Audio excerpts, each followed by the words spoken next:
So class 12 इस video में बड़ा ही इम्पोर्टेंट एक टॉपिक, एक एक्सपेरिमेंट हम करने वाले हैं and that is the genetic material is DNA.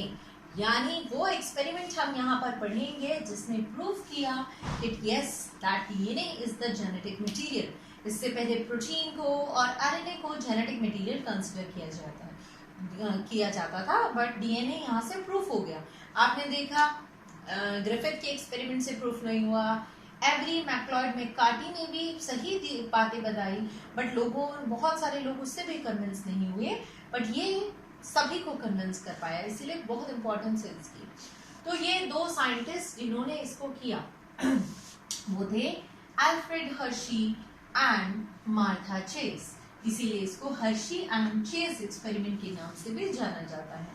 1952 में इन दोनों साइंटिस्ट ने ये एक्सपेरिमेंट दिया। जैसे कि ग्रिफिथ ने स्ट्रेप्टोकोकस निमोनिया पे वर्क किया था, इन साइंटिस्ट ने बैक्टीरियोफेज पे वर्क किया। What is a bacteriophage? Bacteriophage यानी एक वायरस, बट इसमें फर्क ये है ये एक ऐसा वायरस है जो बैक्टीरिया को अटैक करता है। आप बहुत सारे वायरसेस जानते होंगे जो ह्यूमन बॉडी को अटैक करते हैं, बट ये ऐसा वायरस है जो बैक्टीरिया को अटैक करता है। इसका एक स्ट्रक्चर मैंने आपको यहाँ बना के दिखाया है, देखो। वैसे तो आपने वायरसेस में क्या क्या होता है पढ़ा हुआ है, फिर भी मैं आपको आइडिया दे देती हूँ क्या है ये इसकी जो बॉडी है, ये पूरी बॉडी, चाहे ये हेड वाला पार्ट है, चाहे ये है, चाहे इसकी ये टेल वाला पोर्शन निकला हुआ है, ये सारा का सारा पार्ट प्रोटीन का बना हुआ है। This all is protein, right. और ये जो अंदर है ये इसका जेनेटिक मटेरियल है और इसका जेनेटिक मटेरियल आपका डीएनए है, ठीक है। ज्यादातर वायरसेस का आरएनए है बट इसका डीएनए है। तो ये मैं आपको बता रही हूँ, क्या मोटी मोटी सी बातें ये क्या करना चाहते थे वो मैं आपको बताती हूँ। देखो, जेनेटिक मटेरियल वो होता है जो एक से दूसरे में पास करे। एक आइडिया दे रही हूँ, आगे के लिए ध्यान से सुनने की कोशिश करना। ये लोग क्या चाहते हैं, हर्शी और चेस क्या करेंगे, एक सेल लेंगे और इसको अलाउड करेंगे कि ये इसको अटैक करे। जब ये जाएगा इसको अटैक करेगा। जेनेटिक मटेरियल किसे बोलते हैं? जेनेटिक मटेरियल वो होता है जो एक जनरेशन से दूसरे में पास होता है। वो इसको अटैक करवा के देखेंगे, इसके अंदर इसका कोई ना कोई हिस्सा इसके अंदर डल जाएगा, पर हमें नहीं पता कौन सा हिस्सा डला। फिर से सुनो क्या करेंगे हर्शी और चेस, क्या करेंगे। हर्शी और चेस जो है वो एक बैक्टीरियल सेल लेंगे और उस बैक्टीरियल सेल में बैक्टीरियोफेज को अटैक कराएंगे। जब बैक्टीरियल सेल में बैक्टीरियोफेज अटैक करेगा तो उसका कौन सा पार्ट है जो सेल के अंदर जाएगा, उसका बाहर का प्रोटीन कवर जाएगा या अंदर का डीएनए जाएगा। जो भी जाएगा, चाहे प्रोटीन जाए चाहे डीएनए जाए, वही हमारा जेनेटिक मटेरियल होगा। चेक कैसे करेंगे? तो कुछ ना कुछ निशानी लगानी पड़ेगी, यानी प्रोटीन पे कोई निशानी लगाओ कि ये जाए तो पता लग जाए, और डीएनए पे कोई निशान लगाओ, ठीक है। तो ये कोई पेन पेपर तो नहीं है जो हम वैसे निशान लगाए। कैसे उसने इसको लेबल किया, चलिए अब ये एक्सपेरिमेंट शुरू करते हैं। होपफुली थोड़ा बहुत आपको आइडिया लगा हो दैट हर्शी एंड चेस, नहीं भी लगा तो अपना माइंड क्लियर करके बैठो। हर्शी एंड चेस का एक्सपेरिमेंट है, इस पे कर रहे हैं। ये एक वायरस है जो बैक्टीरिया को अटैक करता है, ठीक है। चलो देखते हैं क्या है। इस एक्सपेरिमेंट को दो हिस्सों में पढ़ेंगे हम। पहला हिस्सा जो मैं इसका पढ़ा रही हूं आपकी, वो है first part, that is labelling of bacteriophage. यानी बैक्टीरियोफेज को निशान लगाना है। जैसा कि मैंने कहा था, एक के प्रोटीन को निशान लगा दो, डबल करना पड़ेगा। देखो, एक में नहीं चल सकता काम, दो लेके चलेंगे। फर्स्ट नंबर, या मैं एक को ए नाम दे देती हूँ, एक को बी। एक के बाहर के कवर को लेबल कर देंगे और एक के अंदर के डीएनए को लेबल कर देंगे। कैसे किया आपको पता है, वायरस खुद डिवाइड नहीं करता, किसी दूसरे की मशीनरी को यूज करता है। चलो स्टेप देखो, दोनों जगह सेम ही फॉलो होंगे, मैं आपको बता रही हूं। सबसे पहले क्या लिया, ये है कल्चर मीडियम, ठीक है। सबसे पहले इन्होंने ये कल्चर लिया, कल्चर मीडियम जिसपे किसी चीज को भी ग्रो किया जा सकता है, वो कल्चर मीडियम लिया। कल्चर मीडियम लेने के बाद इस कल्चर मीडियम में उसने दो चीजें डाली। इस वाले में तो क्या डाला, इसके अंदर उसने सल्फर डाल दिया 35 आइसोटोप वाला। आइसोटोप्स केमिस्ट्री में पढ़े होंगे आपने। S35 डाल दिए, एक रेडियो एक्टिव है, यानी जिसके अंदर भी ये जाएगा वो रेडियो एक्टिविटी शो करेगा ताकि पता लग जाए। इसने इस मीडियम के अंदर क्या डाल दिया, S35। दूसरे मीडियम में उसने डाल दिया P32।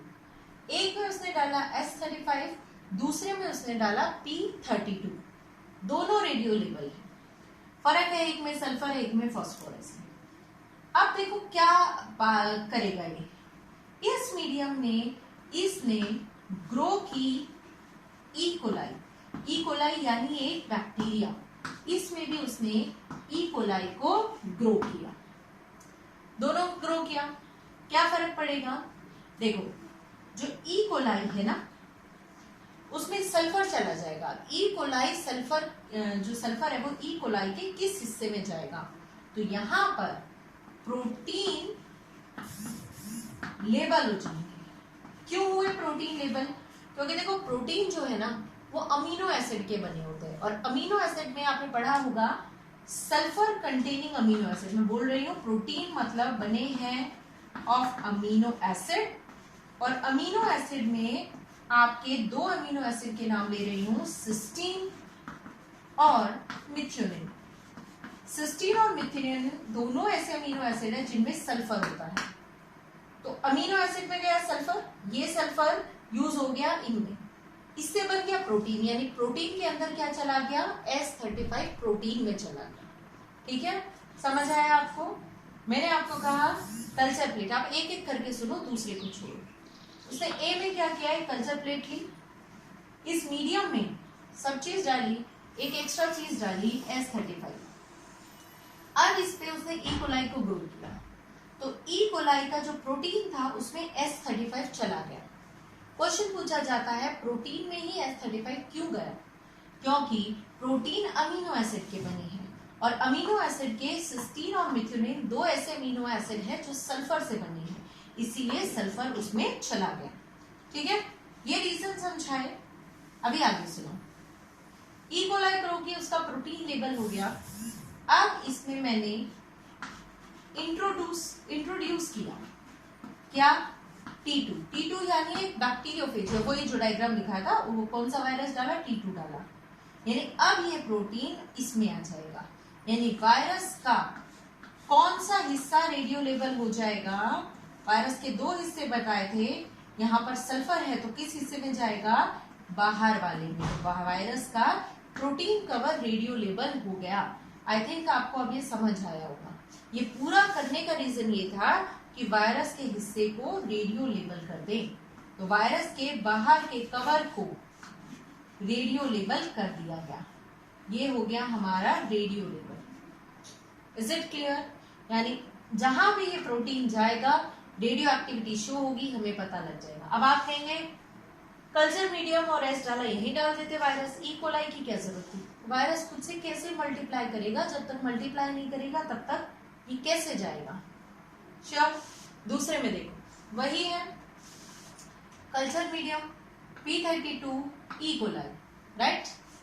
अब ई कोलाई का P32 किस में जाएगा, डीएनए लेवल हो जाएगा। डीएनए हो गया रेडियो लेवल। क्यों भाई, डीएनए किसका बना होता है, न्यूक्लियोटाइड का, पढ़ा था पहली वीडियो में। न्यूक्लियोटाइड यानी तीन चीजें, nitrogenous base, pentose sugar and phosphorus. तो वो जो फॉस्फेट ग्रुप है वो यहाँ लग जाएगा, तो P डीएनए में चला गया। अब इसमें आप T2 यानी बैक्टीरियोफेज इंट्रोड्यूस करेंगे, तो बैक्टीरियोफेज के भी किसमें चला जाएगा, बैक्टीरियोफेज के भी आपके डीएनए में, यानी इसका ये जो डीएनए है ये P32 से लेबल हो जाएगा। Is it clear. तो ये पहला पार्ट आपको यही समझाने के लिए था कि कैसे आप बैक्टीरियोफेज जिनको ने यूज करना था उसको उन्होंने रेडियो लेबल कैसे किया। दो बैक्टीरियोफेज उनके तैयार हो चुके हैं, एक ऐसा जिसका बाहर का पूरा कवर यानी प्रोटीन पार्ट S35 से रेडियोलेबल है, दूसरा उसका पार्ट जिसमें फास्फोरस वाला पार्ट P32 से रेडियोलेबल है। इस तरीके से उसने लेबलिंग की। अब पढ़ेंगे इस एक्सपेरिमेंट का सेकेंड पोर्शन।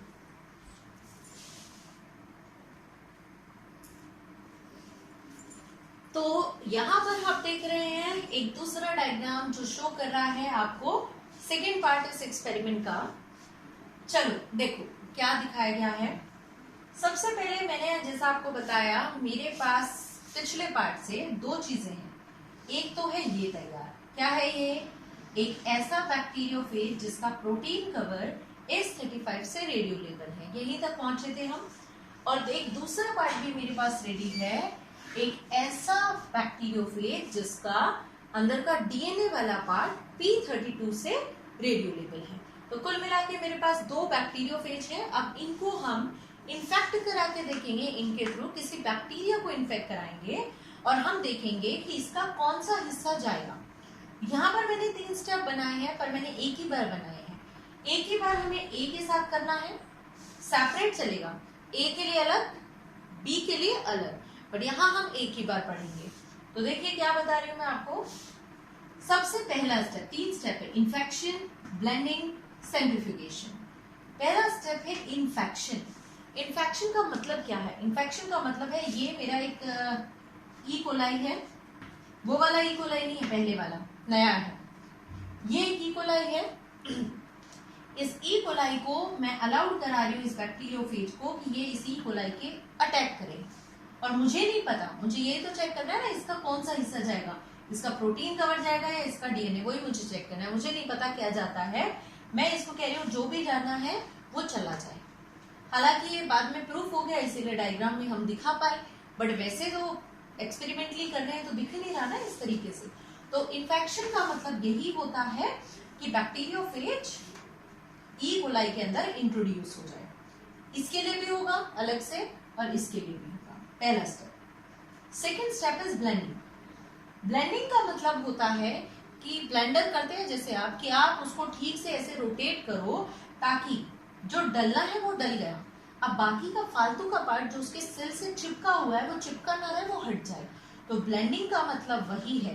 ब्लेंडिंग मतलब कि कल्चर को हम शेक करें ब्लेंडर में ताकि फेज का जो हिस्सा अंदर नहीं गया, जो सिर्फ सरफेस पे चिपका है, वो अलग हो जाए। हो रहा है अलग। Third step सेंट्रिफ्यूगेशन। सेंट्रिफ्यूगेशन मतलब होता है हाई स्पीड रोटेशन। मशीन्स होती हैं जिसपे आप बहुत हाई स्पीड, जैसे 10,000 आरपीएम मतलब 10,000 बार सिर्फ 1 मिनट पे रोटेट है, तो बहुत नॉर्मल स्पीड मैंने आपको बताया। तो बहुत हाई स्पीड पे आप उसको रोटेट कर सकते हैं और हाई स्पीड पे रोटेट करने से क्या रिजल्ट मिलेगा वो अब चेक करते हैं। तो स्टेप समझ आ गए, 3 स्टेप करने हैं। पहले उसको अलाउड करना है कि वो इन्फेक्ट करे, फिर उसके चिपके हुए फालतू के पार्ट को हटाना है और फिर उसे हाई स्पीड पे रोटेट करना है। तो अब इस एक्सपेरिमेंट का आखिरी पार्ट करते हैं, रिजल्ट एनालिसिस करते हैं। ठीक है, आपको समझाने के लिए मैं थोड़ी सी छोटी सी चीज बना देती हूँ। ए वाला मेरा क्या था? ए वाला मेरा वो हिस्सा था जिसके बाहर के कवर को मैंने S35 से लेबल किया था। याद है ना, S35 से बाहर वाला ही क्यों लेबल हुआ था? क्योंकि बाहर प्रोटीन है और प्रोटीन अमीनो एसिड से बना है और सल्फर उसी में होती है।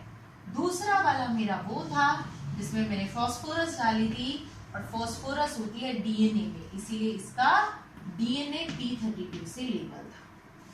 मुझे नहीं पता, मैंने इनको 3 स्टेप करके अलाउड किया कि ये एक सेल के अंदर जो भी जाना चाहता है उसका वो हिस्सा चला जाए। मुझे नहीं पता कौन सा हिस्सा अंदर जा चुका है, राइट? अब मुझे इसको चेक करना है। आखिरी का जो मैंने स्टेप किया था वो था सेंट्रिफ्यूगेशन। सेंट्रिफ्यूगेशन करते हैं तो हमें क्या रिजल्ट मिलता है? सेंट्रिफ्यूगेशन करने पर देखो एक ट्यूब होती है, ध्यान से सुनो, बच्चे रिजल्ट में खामोखा कंफ्यूज होते हैं। एक ट्यूब होती है, उस ट्यूब में कुछ पार्ट होता है जो नीचे सेटल हो गया और कुछ पार्ट होता है जो ऊपर लिक्विड है। सेटल हो गया मतलब हैवी है, ऊपर है यानी हल्का है। इसका भी सेंट्रिफ्यूगेशन हुआ है इसका भी सेंट्रीफ्यूगेशन हुआ है। नाम बता देती हूँ मैं आपको, क्या बोलते हैं इसको, जो ये पार्ट ऊपर फ्लोट कर रहा है ना, लिक्विड हल्का, इसे कहते हैं सुपरनेटेंट, इसे कहते हैं सुपरनेटेंट। और ये जो पार्ट नीचे सेटल हो गया, इस पार्ट को कहते हैं पैलेट। ये हैवी पार्ट है इसीलिए सेटल हो गया, दिस इज पैलेट। और जो ऊपर वाला लाइट पार्ट है, इट इज सुपरनेटेंट।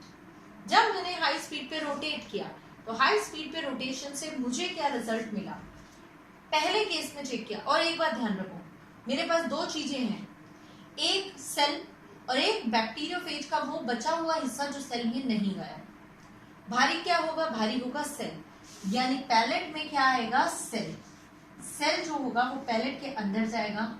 और सुपरनेटेड में क्या आएगा, बैक्टीरियोफेज का रिमेनिंग पार्ट, बैक्टीरियोफेज रेमिनेंट, मतलब बचा हुआ पार्ट। Is it clear? चलो अब रिजल्ट देखते हैं। एक केस में मैंने चेक किया, रेडियो एक्टिविटी देखनी है मुझे, रेडियो एक्टिविटी कहाँ मिली। पैलेट को चेक किया, पैलेट में मुझे कोई रेडियो एक्टिविटी नहीं मिली। सुपरनेटेंट चेंज किया तो मुझे यहाँ पर रेडियो एक्टिव मिला। कौन मिला रेडियो एक्टिव पहले केस में, सुपरनेटेंट। अब कौन था रेडियो एक्टिव, रेडियो एक्टिव था आपका बाहर का प्रोटीन कवर, यानी प्रोटीन कवर सुपरनेटेंट में है कि पैलेट में, प्रोटीन कवर है सुपरनेटेंट में। यानी ये प्रूफ हो गया कि प्रोटीन कवर सेल के अंदर नहीं जाता, यानी protein is not the genetic material. फिर से एक बार रिजल्ट बता रही हूँ, हाई स्पीड रोटेट करने पर यानी सेंट्रीफ्यूगेशन करने पर आपको ट्यूब में दो चीजें देखने को मिलेंगी।